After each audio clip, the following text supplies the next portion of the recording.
नमस्कार दोस्तों, आज की हमारे इस वीडियो में हम आपके लिए सफला एकादशी की व्रत कथा लेकर आए हैं।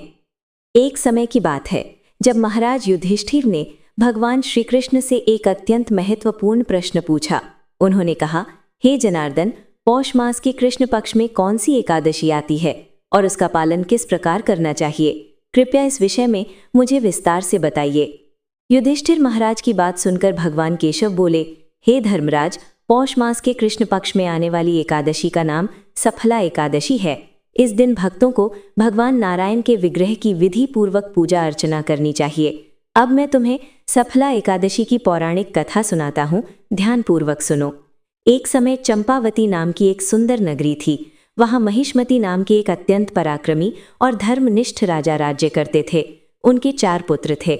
राजा का सबसे ज्येष्ठ पुत्र लंपक सदैव पाप कर्मों में लिप्त रहता था। स्त्री दुराचार करना, जुआ खेलना, ब्राह्मणों और शास्त्रों का अपमान करना तथा वैष्णवों की निंदा करना उसके लिए सामान्य बात थी। उसके इन पाप कर्मों का प्रभाव पूरे राज्य पर पड़ने लगा। अंततः एक दिन राजा महिष्मति ने उसे अपने राज्य से निष्कासित कर दिया। लंपक राज्य के बाहर एक जंगल में रहने लगा, किंतु उसके पाप कर्मों में कोई कमी नहीं आई। वो दिन में जंगल के प्राणियों का शिकार करता, उनका मांस भक्षण करता और रात में नगर में जाकर चोरी लूट करता था। अनेक बार लोग उसे चोरी करते हुए पकड़ भी लेते थे, परंतु फिर भी उसके दुष्कर्मों का अंत नहीं हुआ। वो जंगल में भगवान श्रीहरि को अत्यंत प्रिय एक अति प्राचीन और विशाल पीपल के वृक्ष के नीचे रहने लगा। इस प्रकार बहुत समय बीत गया। अंततः उसके जीवन में परिवर्तन का समय आ ही गया। पौष मास की कठोर ठंड के कारण एक दिन वो सारी रात सो नहीं सका। शीत लहरों से बचने के लिए उसके पास पर्याप्त वस्त्र भी नहीं थे। पौष कृष्ण पक्ष की दशमी के दिन वो पूरी रात जागता रहा। ठंड के कारण उसका शरीर शिथिल हो गया और वो मूर्छित हो गया। अगले दिन एकादशी के माध्याह्न में सूर्य की गर्मी पाकर उसकी मूर्छा दूर हुई। गिरता पड़ता वो भोजन की तलाश में निकला, परंतु वो पशुओं को मारने में असमर्थ था।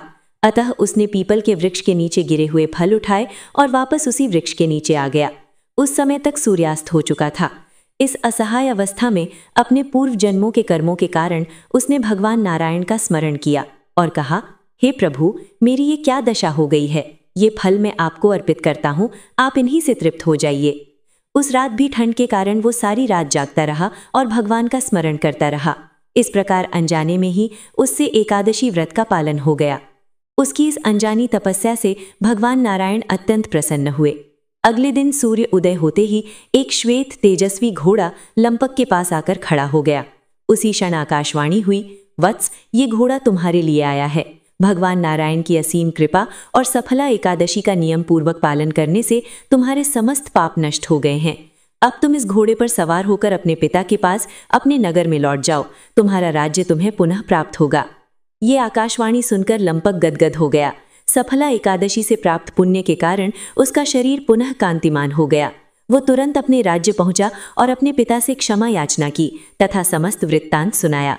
पुत्र को समस्त सद्गुणों से युक्त देखकर राजा महिष्मति अत्यंत प्रसन्न हुए। उन्होंने लंपक को राज्य का भार सौंप दिया और स्वयं वन में तपस्या करने चले गए। इस प्रकार लंपक ने एक आदर्श राजा के रूप में अपने सभी दायित्वों का पालन किया। अंततः देह त्याग के पश्चात वो वैकुंठ लोक को प्राप्त हुआ।